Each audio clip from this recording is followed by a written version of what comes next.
Snow పడుతుంటే హ్యాపీగా ఇంటికెళ్ళకుండా వాల్మార్ట్‌కి వెళ్ళి కొనేంత ఇంపార్టెంట్ ప్రోడక్ట్ ఏమై ఉంటది అని అనుకుంటున్నారా? యాక్చువల్లీ అంత ఇంపార్టెంట్ కాదు.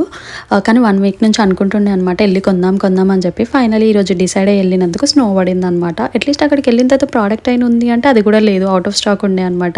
అసలు ఇన్ని సార్లు ప్రోడక్ట్ అని చెప్తున్నా ఏంటది అని అనుకుంటున్నారా? అదొక జస్ట్ ఒక ఫేస్ వాష్ అనమాట. కానీ 1 వీక్ నుంచి అడ్జస్ట్ అవుతూ వచ్చిన ఇంక ఈరోజు ఎట్లైనా ఎళ్ళాలి అని చెప్పి ఎళ్ళినుండే అనమాట. ఇంకా అది ఔట్ ఆఫ్ స్టాక్ ఉండేసరికి నెక్స్ట్ బస్ కోసం వెయిట్ చేయాలి కాబట్టి ఆ వెయిట్ చేసే గ్యాప్‌లో ఎట్లాగో ఎప్పటినుంచో వాటర్ బాటిల్ ఇంకా టిఫిన్ బాక్స్ కొనాలి అనుకుంటున్నాను అనమాట. ఇంకా అవే చూస్తుండే కానీ కొనలేదనమాట. జస్ట్ విండో షాపింగ్ మాత్రమే చేసిన. అట్లా మీలో ఎంతమంది అట్లా విండో షాపింగ్ చేసి యాక్చువల్ నీడ్ ఉన్నప్పుడు మాత్రమే కొంటారు? నేనైతే అంతే అయిపోయినా అనమాట. ముందు ఇట్లా ఉండకపోతున్నాయి కానీ ఇక్కడికి వచ్చిన తర్వాత అట్లా మారినా అనమాట. అండ్ ఇంకా వాల్మార్ట్‌లోనే మెక్‌డీ ఉంటే కూర్చొని బస్ కోసం వెయిట్ చేస్తుండే. ఆ గ్యాప్‌లో ఒక సర్ప్రైజ్ కాల్ వచ్చిందనమాట. అందుకే ఫేస్‌లో హ్యాపీనెస్. అండ్ మీకు కనుక నా వీడియోస్ నచ్చుతున్నాయి అంటే సబ్స్క్రైబ్ చేసుకోండి కదా.